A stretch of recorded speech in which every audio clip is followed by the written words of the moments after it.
Isra bisa dimaknai adalah perjalanan malam hari yang dilakukan oleh Rasulullah dari Masjidil Haram Mekah menuju Baitul Maqdis di Yerusalem atau di sekarang itu Israel, ya, situ tempatnya.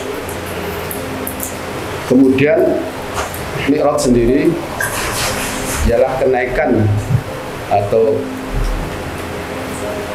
naiknya atau berangkatnya dari Nabi dari Baitul Maqdis ke langit ketujuh atau disebut dengan Sidratul Muntaha.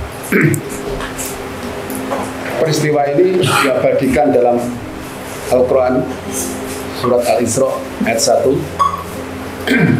Kalau boleh kita baca, Subhanalladzi asra bi 'abdihi lailam minal masjidil haram ilal masjidil aqsal ladzi barakna haulahu linuriyatan min ayatina innahu was-samiul alim.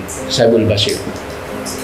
Maha suci Allah yang telah memperjalankan hambanya pada malam hari dari Masjidil Haram ke Masjidil Aqsa yang telah kami berkahi sekelilingnya agar kami perlihatkan kepada sebagian dari tanda kebesaran kami. Sesungguhnya dia adalah Maha mendengar lagi Maha mengetahui. Jadi ada dua peristiwa yang penting di sini adalah bahwa selain satu, Allah ingin menghibur Nabi Muhammad SAW, Allah juga ingin memperlihatkan kebesarannya terhadap apa yang selama ini mungkin Rasulullah gelisah. Kemudian yang di Mi'raj itu juga termaktub dalam Al-Quran surat An-Najm. Kalau kita boleh baca di ayat 13-18.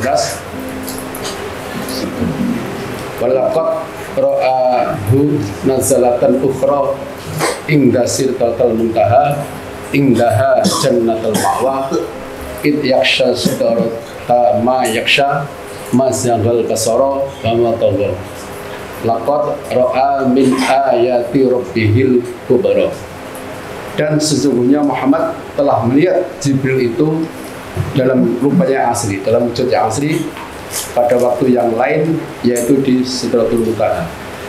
Di dekatnya ada surga tempat tinggal, dan Muhammad melihat Jibril ketika Sidratul Muntaha diliputi oleh sesuatu yang meliputinya. Penglihatannya Muhammad tidak berpaling dari apa yang dilihatnya itu dan tidak pula melampauinya. Sesungguhnya dia telah melihat sebagian tanda-tanda kekuasaan Tuhannya yang Maha Besar.